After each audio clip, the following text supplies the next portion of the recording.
Assalamualaikum warahmatullahi wabarakatuh dan salam sejahtera anak-anak yang saya kasihi. Pada hari ini kita akan masuk ke tajuk yang baru iaitu koordinat nisbah dan kadaran. Standard kandungan kita ialah nisbah. Standard pembelajaran kita ialah mewakili hubungan antara dua kuantiti dalam nisbah 1:1 hingga 1:10, 1:100 dan 1:1000.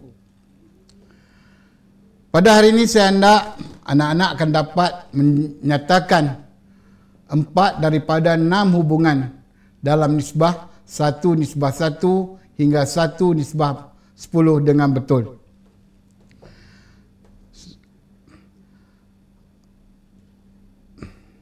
Okey, sebelum kita teruskan pelajaran, perkara yang penting yang anak-anak mesti dapat ialah anak-anak mesti tahu apakah yang dimaksudkan dengan nisbah. Okay. Nisbah ialah perbandingan antara dua kuantiti yang mempunyai unit yang sama. Dalam kehidupan kita hari-hari, terdapat banyak contoh-contoh yang kita boleh kaitkan dengan nisbah. Misalnya dalam bidang pembinaan. Contohnya kita nak buat lantai. Jadi kita perlukan simen, pasir dan batu. Berapakah jisim simen yang kita perlukan? Contohnya 50 kg simen, 100 kg pasir dan 100 kg batu. Jadi di sini kita dapat bandingkan kuantiti antara pasir dengan simen ataupun batu dengan simen dan sebagainya. Okey, selain pada itu, kita nak buat kuih pun kita ada nisbah.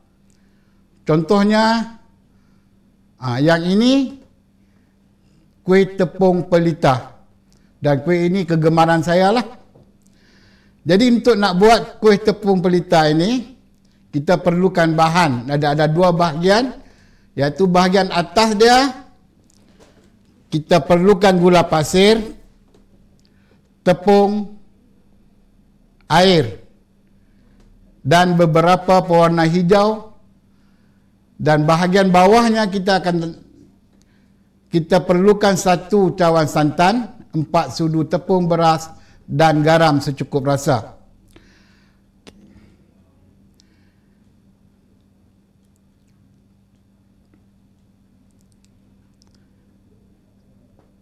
Seperti saya katakan tadi, nisbah ialah perbandingan antara dua kuantiti yang sama.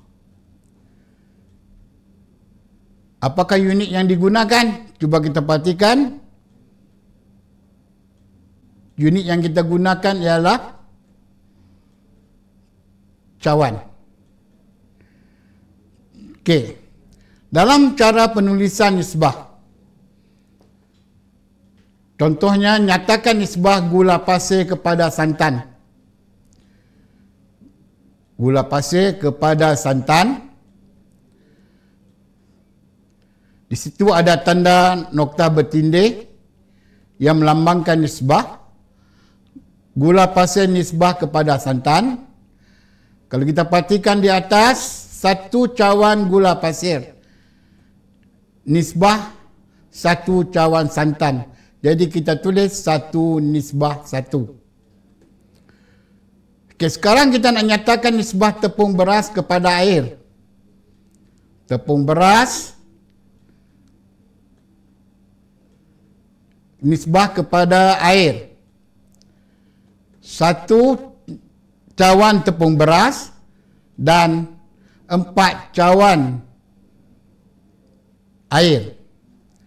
Okey, di sini boleh tak kita nyatakan nisbah garam kepada daun pandan? Dah tentu tak boleh. Kenapa? Alasannya unitnya berbeza.